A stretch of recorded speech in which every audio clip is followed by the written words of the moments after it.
We want to give you a kind of an analysis of these reports that are coming out regarding the alleged whistleblower. Before we do that, let's recap for a moment exactly where we are. So yesterday on the broadcast, while we were live, the House voted shortly before we went on the air to have this formal impeachment inquiry with a set of procedures.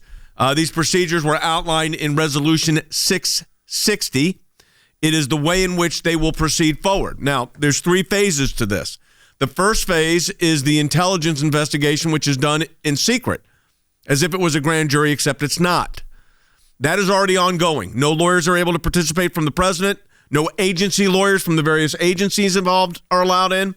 No cross-examination by lawyers because no lawyers are in there. The second phase, as described, will be live testimony, maybe even next week, before the House Intel Committee. Again, no lawyers for the president, either White House counsel or private lawyers. No lawyers for the president party to that.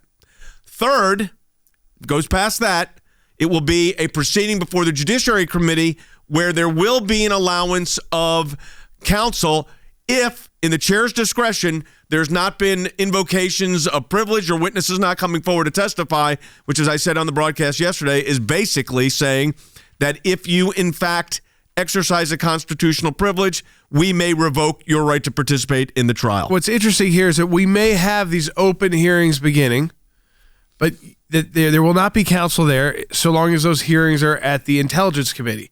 Until it gets to the Judiciary Committee, will you have counsels to the president even available? And even that due process that was given can be yanked away if the president, which means the White House, does anything that they say which violates their rules. It violates basically, so if you say, we want this document and they claim executive privilege, I think they can make the claim then that they can then take the punishment out on the due process.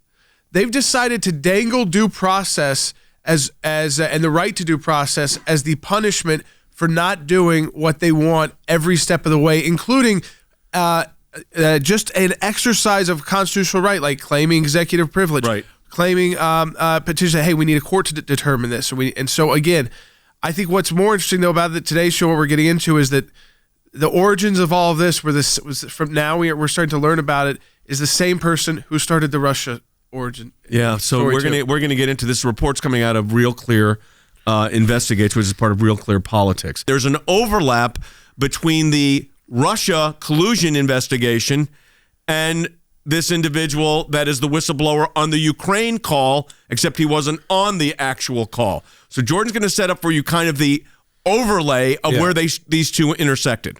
So, the whistleblower gets put over at the National Security Council inside the White House. It's part of the White House, right? So you work for the CIA, but you get detailed to the NSC. Back in 2015, under the Obama administration, he's actually working most closely with Vice President Biden and the director, John Brennan.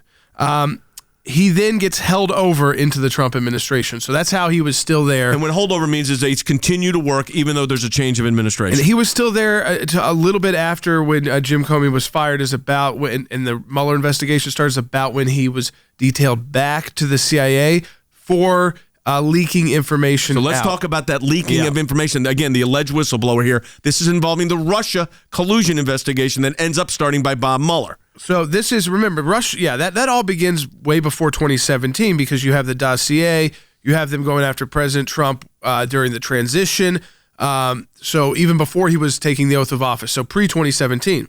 But the whistleblower is reported to be the same person that's referenced by Bob Mueller in the Mueller Report in a footnote, who sent an email while at the NSC alerting another agency. So going outside of the chain of command, going outside the National Security Council's chain of command, and alerting another agency, so another deep state actor, that President Trump was holding meetings with Russian diplomats in the Oval Office the day after firing Comey. So this is when he takes the action. What happens soon after Comey is fired? Well, this email gets leaked to the media. He is pushed out mid-2017 because there's concerns that he is a negative leaker to the press because his email got to the press. He's still at the CIA reportedly in a different position now. So he literally is connected to the appointment of the special counsel. Jim Comey said he leaked his memos to get a special counsel appointed. This guy leaked the information about the meetings between President Trump. Remember that came out, and what was said, and leaked it to another agency, and then that leaked to the media. So he was let go. Yeah, and this individual was also listed in a footnote in the special counsel's report. Two staffers go over from the NSC to Adam Schiff's detail, so to speak, his congressional committee, at the same time that the whistleblower files the complaint, which is filed in August of 2019. Now, we don't know about it at that time, but that's when it's filed. So then what happens next? Well, obviously, you've got then the questioning begins of Adam Schiff. So we don't know that the complaint really gets filed until sometime in September. Adam Schiff does know, but he's asked specifically, not even had a complaint been filed, that's one thing, but had he had any contact or had anyone on his staff. So it wasn't just him personally, but had anyone on his House Intelligence Committee staff had any contact with the whistleblower? And he answers very directly with this. We have not spoken directly with the whistleblower. We would like to. And then we find out. Well, he already at that point has two former associates of the whistleblower on his staff. One who is taking a leading role in the questioning and only got hired the month the complaint was filed. So Schiff knew this was a lie for weeks. He prepared it to be a lie. He got caught in a trap, though. He got caught. There was information out that he, in fact, his staff had contact, and that's because reporters were putting these dots together about all these former staff at the NSC, and these were guys that were already leaking to the media. So what, they thought the media was not going to pay any more attention to them? Surprise, surprise, the media isn't their friend. So they put it together, actually, called Schiff out on it. He gets 4 Pinocchios from the Washington Post, the highest amount you can get as being a liar in politics for that statement we just played, and then he has to walk it back. Take a listen. Do you regret saying that we, the committee, weren't in touch with the whistleblower?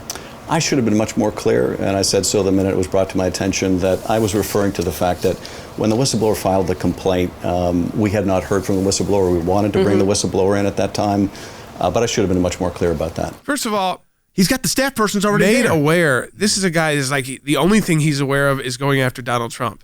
And you think he didn't know about the whistleblower complaint? The moment I was aware my staff had contact, you mean the guy you personally hired to How did you get the referral on that guy, by the way? How did you end up with the filing of the whistleblower complaint? As Doug Collins said yesterday, Adam Schiff, it'll be beautiful. They will try everything possible to obstruct him from being a witness. But man, oh man, he has made himself a witness in this, especially when it actually finally does get to the Judiciary Committee, because he brought the whistleblower in. He lied about the contact with the whistleblower. The whistleblower is the sole source of the reason why there's an impeachment investigation ongoing. He deserves to have to answer questions. Yep. Okay, that's all. Just answer questions from both Democrats and Republicans on the House Judiciary Committee if he wants anybody in the Senate to take it seriously.